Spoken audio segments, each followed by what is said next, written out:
Tapos na kaming manonood ng Gomborza at ngayon, ipapresenta namin ang aming review ng reaction sa pelikulang Gomborza. Flashback.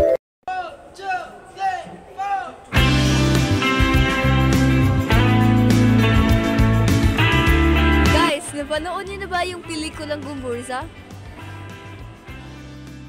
Sa tingin ko, nabasa ko pa rin.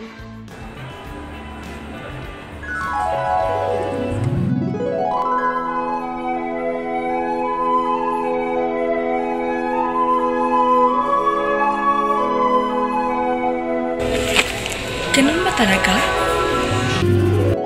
Uy, may saltik ka ba? Ako rin. May idea ako. Tayo sa ating bahay ngayon. Sige. End of flashback. Magsimula tayo sa buod ng pelikula. Ang pelikulang Gomborza sa direksyon ni Pepe Diokno ay isang makasaysayang drama na sumasabay sa buhay at trahedya ng tatlong paring martir na si Padre Mariano Gomez, Padre Jose Burgos at Padre Jacinto Zamora. Itinampok ang pelikula sa 2023 Metro Manila Film Festival at nagwagi ng maraming parangal, kabilang ng Best Director at Second Best Picture. Nagsimula ang pelikula sa pagpapakita ng sitwasyon sa Pilipinas noong huling bahagi ng ika-19 na siglo, kung saan laganap ang diskriminasyon at pang-aapi ng mga Espanyol sa mga Pilipino, lalo na sa sektor ng simbahan. Ipinapakita ang laban para sa secularization na siyang sentrong ng kwento.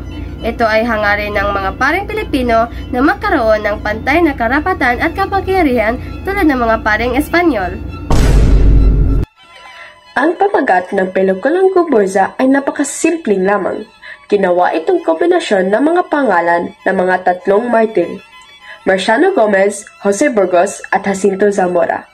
Direktang ipinakilala ng pamagat ang mga pangunahing tauhan na nagpapaintindi sa manonood kung sino ang mga bida sa isang salita. Ang kwento ay mahusay na naigsulat kahit na hindi ito tumpak sa totoong nangyari. Naibigay pa rin ng malinaw ang mensahe ng pelikula. Nagbigay ito sa mga manonood ng mga iba't ibang uri ng kilig at emosyon. Ang kwento ay napakakaiba at ang kilig ay palaging nagbibigay ng isang bagay sa mga manonood na panghahawakan. Tapos naman ay ang tema ng pelikula. Ang tema ay hindi napapanahon dahil ang nangyayari sa pelikula ay galing sa sinaunang panahon noong panahon ng mga Espanyol. Malakas ang impact nito dahil ipinapakita kung paano dinanas ang kahirapan noon ng mga Espanyol.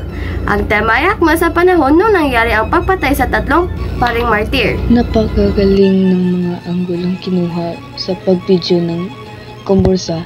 Talagang nakuha nila ang mga emosyon at damdamin. At tamang-tama ang timpla ng ilaw batay sa mga iba't ibang pangyayari o sitwasyon. Ngunit may mga eksena na hindi masyadong nakikita ng maayos ang mga tauhan. Ang dialogo ay isa sa pinakamahalagang elemento ng pelikula. Hindi nila kinuha ang mga dialogo mula sa libro na naging dahilan kung bakit hindi ito tumpak. Gayunpaman, nagawa pa rin ang nilang makuha ang personalidad ng mga karakter batay sa kanilang sinasabi o ginagawa. Isa sa magandang bagay tungkol sa dialogo sa pelikula ay ang pagsasama ng mga linyang Espanyol. Dahil ang ilang karakter ay Espanyol, isinama nilang direktor ang mga dialogong ito upang mas maipahayag kung anong klaseng karakter ang kanilang ginagampanan. At ngayon naman ay ang editing. Mabuti ang pagkaka-edit ng pelikula. Gumamit sila ng special effects, animation at computer graphics sa pagpapakita ng tema at emosyon ng pelikula. Akma ang mga special effects, animation at computer graphics. Kaya ito ay nagbibigay ng emosyon na nalarawan sa mga nanonood ng pelikula. Ang mga disenyong pamprodukto na ginamit ay napakaganda na parang nandoon talaga sila sa sinaunang panahon. Sa kasuotan, kagamitan at sa mga lugar na ginawa ang mga eksena. At akma rin ang mga disenyo ginamit sa mga eksenang iyon. Ang musika ay isa sa pinakamahalagang detalye sa pelikula. Ang musikang ipinili ay mas nagpapahayag sa bawat eksena.